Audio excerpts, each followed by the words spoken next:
Don't stop.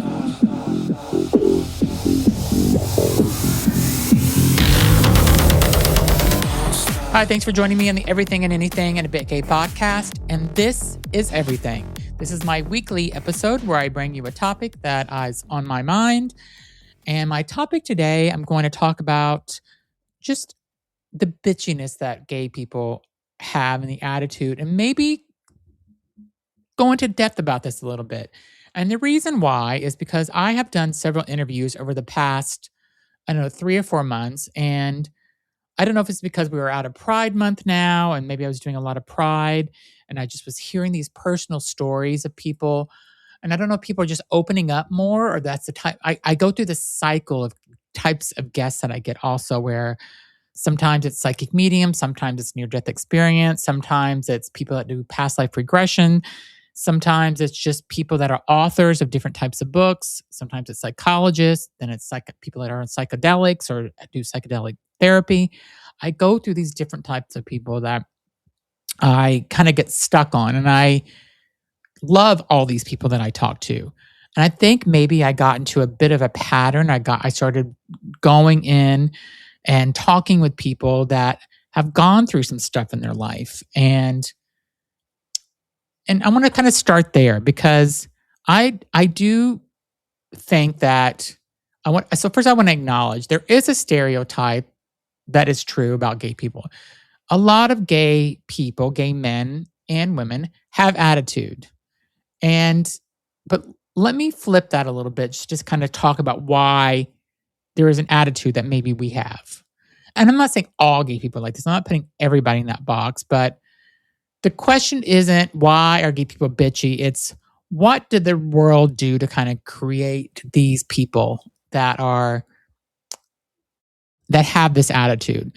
So going back to the people that I've been kind of interviewing for the past 3 or 4 months, it's people that I've talked to who have gone through like serious issues growing up where they were bullied. And I'm not just talking about being called a fag or a sissy or a fruit or whatever name that they were called, but they were like beat up, they were hit, they were just tortured in a lot of ways. Some of these people, I feel like they were just tortured.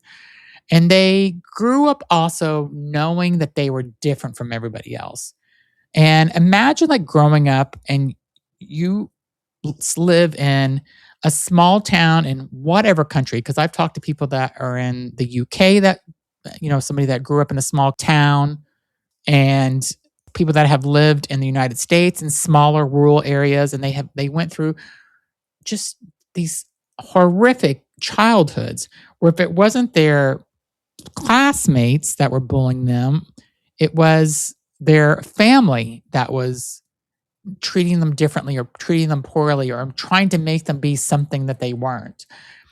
And if you think about that as a child, whenever your brain is forming and you're starting to try to figure out who you are as a person, and your society doesn't accept you being like if you're part of the LGBTQ plus community, society doesn't necessarily accept that fully, or at least whenever I was growing up, they definitely didn't do it. And we'll be right back.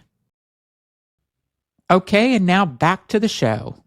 Was I called gay sometimes? Yes. I never felt bullied though. Like I never, people would ask my friends if I was gay sometimes. There were like 2 guys or 3 guys that were in my high school that would call me fag and stuff. But, one's a complete fucking douchebag. Like I've seen pictures of him online. He's bald and he married somebody that we went to high school with. And he's like his whole karma, everything he did to people, not because it wasn't just me, he was an asshole to. He was an asshole to a lot of people. All the karma came back and like got thrown right in his face because the way he looks and the way his fucking wife looks too, like she's a hag. And then another kid, he had Napoleon syndrome because he was so tiny, and then the other one is like, oh God, he's horrendous. I've seen him online too, not in like 10 years, but he's like works in real estate in Florida and was wearing a cheap Men's Warehouse suit and just, sad. They have sad little lives now. And so everything you do comes back to you. But I never felt like I never got beat up. I never got pushed or death threats in my locker like some of these people that I've talked to have had. Like all these things that kids are so mean, first of all. And so growing up where kids don't accept LGBTQ plus people is hard. And I think it just makes, whenever I'll call it bullied or called it fag or, oh, he's gay or whatever, it does make you have a thicker skin and it makes you be able to take shit a lot more. It gives you a harder shell. And it also makes you, there's a certain point where you're just like, I don't give a fuck. And then the feeling that you have whenever you finally can admit to yourself or you can tell other people, like, yes, I am part of the LGBTQ plus community. I am different than everybody else. It's such a relief. But, there's a lot of kids that are made a target when in the school hallways, whenever they're, they come to family dinners after they move out or come home for college, or they move out and they come home for Thanksgiving or Christmas or Hanukkah or whatever holiday that they're coming home to, they don't feel like they belong in some cases. And I think for some families, or a lot more families, are more accepting about it now. Again, in my days, a transgender person would not have survived in the high school that I grew up in. You could not have been transgender, let alone gay, but transgender, I really think that's where the bullying would have gone to the next level, where people would have been hurt, possibly hurt very badly, killed even. I don't know. I couldn't imagine a person being transgender in my high school in south of Miami. I could not imagine it. It never would have happened. If somebody was transgender, they would have completely hid it. There actually is somebody that is transgender that graduated with me, and I met with her, I don't know, maybe 10 or 12 years ago. We went to dinner with some other friends. We weren't close in high school at all, but as I said in my podcast before, I didn't totally understand transgender people until I started doing this podcast and really met them and understood them. And now I am like the biggest fucking supporter of transgender people. And I want to fight for them and I want them to be happy. And I'm so proud of transgender people because they've gone through so much, and to be able to live your authentic life and be who you are, God, it's so amazing that people can do that. And that no matter what age they are when they come out. But I've had somebody that was 66 that was transgender and decided to be their authentic self at the age of 66. Another woman that I had, she came out as transgender in her early 50s.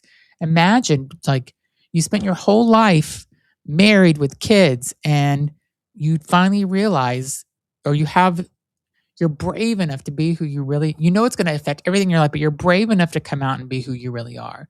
I just respect that so, so much. And, there's a lot of people that hold back who they are because of their religion. Churches, a lot of Christian churches do not accept this. In the state of Massachusetts, there's a lot of these Christian churches that do have rainbow flags and they say all is welcome, but there's probably a lot more that would not accept it. There's a church that's in my neighborhood that says all are welcome. They have a big rainbow flag hanging out because they want more people. But I also think that a lot of these religious institutions have to open their doors to everybody, because if not, they're losing people. The younger generations don't believe in going to church and don't do these type of things anymore. So I think religion is taking a deep dive. Maybe it's another episode I'll think about doing. But when people spend years and years and sometimes their whole childhood and early adulthood being told that they're wrong or they're broken or they're going to hell, they develop a very strong defense mechanism, I think. And, I definitely developed that. Even for the little bit of bullying that I had, because I knew I was different. And I think that makes you have a thicker skin, makes you put your walls up with certain people. I think that attitude is it's almost like a scar tissue of the survival that every LGBTQ person went through. telling my family and them not accepting it right away. I didn't get kicked out of my house, but I was living in the house of my father and he didn't speak to me for 6 months. And we weren't in like, a 16,000 square foot mansion where it didn't matter if I was on one side of the house and he was on the other and we didn't see each other. But we were in this house and I was in the kitchen and I'd run into him and I didn't have the right wing of the house. It was only mine. And it was uncomfortable 6 months. And that also, impacted who I am as a person too. I was lucky enough that 6 months afterwards, my father realized, how much I was still the same person and how much he loved me. And he showed me unconditional love. And our relationship after that was closer than ever. Like I loved my father so fucking much. Like, yeah, just he was such an amazing person. He had that 6 months where he had to figure it out. And I respect that because of where he grew up and how he grew up. He grew up with a very, very, very religious Church of God, Southern Baptist father, and grew up in an area that, LGBTQ plus was not at all part of that culture where he grew up. And so, I respect him a lot for coming around, and he needed to just process it. It took him 6 months, but he came around. And a lot of people in the LGBTQ plus community, there's a lot of rejection that happens. And it could be from your parents, it could be from grandparents, it could be from aunts and uncles, it could be from your own brothers and sisters, your siblings, it could be from anyone. My grandparents, none of them knew that I was gay. They died, but they were alive, and my parents knew, and we decided not to tell them. Luckily for my husband, his parents on his mother's side were both alive, and they knew about me and Andrew. And thank God, because I loved my husband's grandfather as much as I loved my own grandfather, and he loved me just as much as he loved any of his grandchildren. I feel so fortunate to have been part of that family with him when he was alive, and his grandmother. I mean, they were such amazing people. And I miss them all the time. And same thing about Andrew's mother. She was a true definition of a mother to me. She was just such a wonderful woman. And I feel so lucky that she accepted me and she treated me like one of her own children. Did it take her a year or so once Andrew came out and introduced me to her for her to totally get over of not having a daughter-in-law and having children one day? Yes. But she came through it. And whenever she got past all that, she loved me as much as she loved her own children. She treated me like one of her own children. And I feel extremely fortunate because I know a lot of people that don't have that. And I'm lucky. And my father-in-law is still alive. And God, he's just the best. I'm so lucky. And my mother loves my husband as much as she loves me. She calls him one of her sons. And that's, you couldn't ask for anything more than that. Whenever I just went to go visit my mom in early June, and I went without Andrew for the first time because I just wanted to go by myself and spend time with my mom. She asked 1,000 times, she's like, it doesn't seem right with him not being here. She kept saying, I wish he was here. I kept saying it too. I wish he was here. And we would go do things. She's like, oh, Andrew would love this place. And he was constantly on everybody's mind because that's how much she loves him. So, and we'll be right back. Okay, and now back to the show. I also think that, if you think about, there's a reason that queer people kind of perfected being able to kind of read people and to clap back at people so quickly and throw that shade. These are weapons that we all kind of created ourselves to make sure we were protecting ourselves. And, we'd read each other as gay men and we're quick-witted, a lot of us. Some of us aren't because some of us are not so smart. But the ones that are quick, we're witty. We maybe overcompensate sometimes with being over dramatically funny. Some gays are attention seekers, and that's why they do that. I was probably there at one point, but if somebody came up to me on the streets and started saying, you fag, you're going to hell and stuff, I have a good read for you. I could clap back very quickly. Whenever somebody puts something shitty in my social media about some of my guests or about me, it's hard for me not to clap back, but I am learning not to do so. The only time I will clap back at somebody on social media is if they talk negatively about a person that is transgender or a person on my show, they say something really negative, then I'll clap back. Other than that, I let it go. And then there's like all these different cultures, like the ballroom culture, drag, the voguing. It was all born from communities that really had nothing, and they made something out of defiance about who who they were. They came together as this community. Think about the ballroom culture and the voguing culture that was happening in New York City in the 80s and 90s. Like these people found their families. They had a family that they had to create because they were some of them were homeless, some of them were making money in illegal ways, but they found a family in these ballroom and these voguing cultures. And there's this series that was on that Ryan Murphy did called Pose, and I think it really did that culture justice, really kind of showing people what that community had to go through. It was very, very inspiring. And those people in the ballroom culture, they could read somebody because they were reading each other. And I've seen documentaries about the ballroom and voguing culture, and that's somebody I would not want to. Again, if I'm glad I'm on their side, I'll just say that. And the bitchiness is actually, I think, needed in some aspects. What I don't agree with is that if you're just in the gay community at a bar or a club or an event or a parade or whatever, you don't have to throw attitude just because you think you're better than other people. That's where I don't agree with. I don't agree that LGBTQ plus people should just throw attitude because they want to.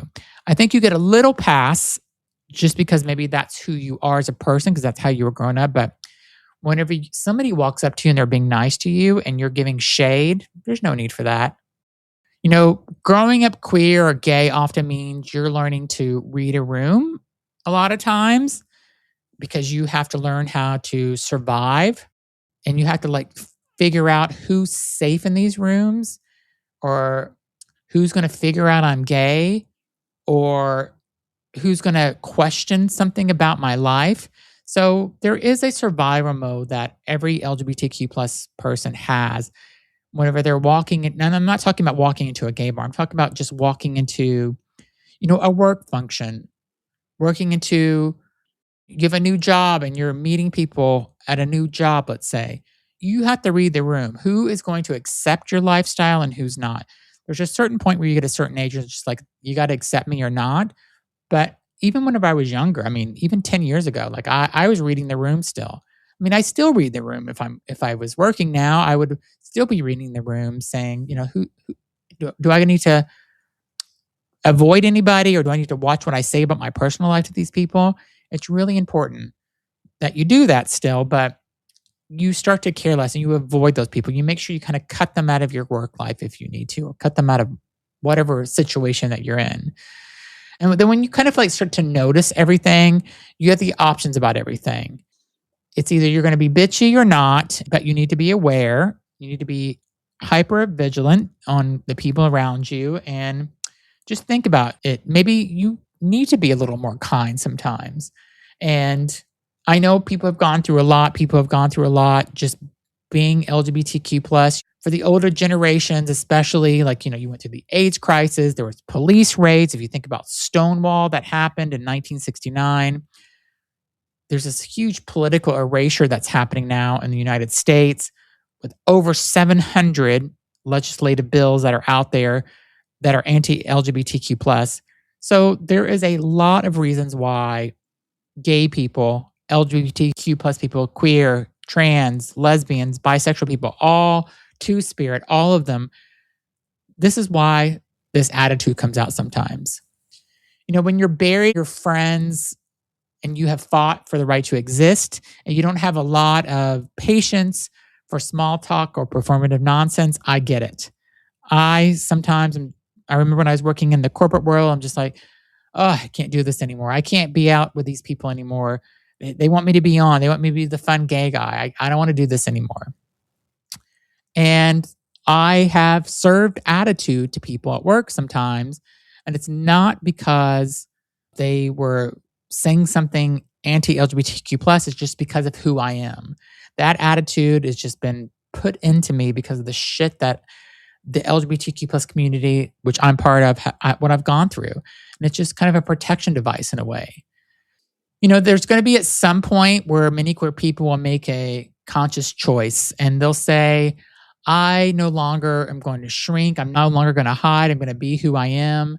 And that attitude will become intentional and not reactive. And I think people are going to start being more of who they are naturally. And maybe some of that bitchiness, some of that protective device as people are more accepting of the LGBTQ plus community, that will maybe start to fade in future generations, maybe.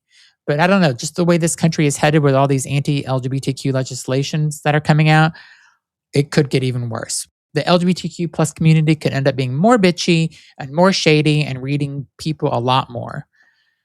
And, I think a lot of people in the LGBTQ plus community are saying, I'm here.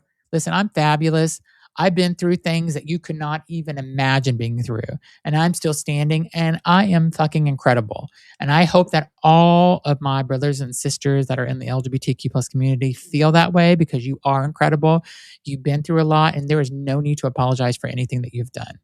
As long as you are a good person at heart and you care about people and give attitude only when it's required and only fight back and give shade when it's needed, I think that you have every right to do that whenever you are serving that shade or serving that attitude, because we have all been through a lot of shit. And if any person that is listening to this is not part of the LGBTQ plus community, hopefully this will help you understand why maybe some gay people, some lesbians, some trans people, anybody in the part of the alphabet community are a little bit shady and attitudey. This is why. So a quiet, apologetic gay person is easier to ignore, and a loud, confident one is why we seem to be more threatening, and that's sometimes what we have to do. So yes, we have attitude, but we've earned every single syllable of having that attitude. Everything we say where it's a read, we deserve to be able to say that. If you don't agree, you don't agree. But if you don't agree, that means that you've had an amazing, carefree LGBTQ life growing up, and you've never been bullied and you've never been made fun of, and your family totally accepted you. And if that's the case, God, you're lucky. And I applaud you, and don't have an attitude and judge us from this. But for anybody that's gone through just a little bit of shit or a lot of shit growing up, then you deserve to have that shade. You're allowed to be bitchy. You're allowed to serve that attitude all you want. So I hope this resonated with you, whether you're part of the LGBTQ plus community or you're just an ally. Hopefully this makes sense. I'd love to hear your thoughts and comments. So send me a message, send me a DM, The Real Zachary on Instagram, Zach with an H. And I'd love to hear your comments, and hopefully this resonates with you. If this does resonate with you, please share it with somebody you know. Make sure you leave a rating for my podcast. The more ratings I get, the more people that get to hear my podcast. Thanks for listening. I'll be back tomorrow. Thanks.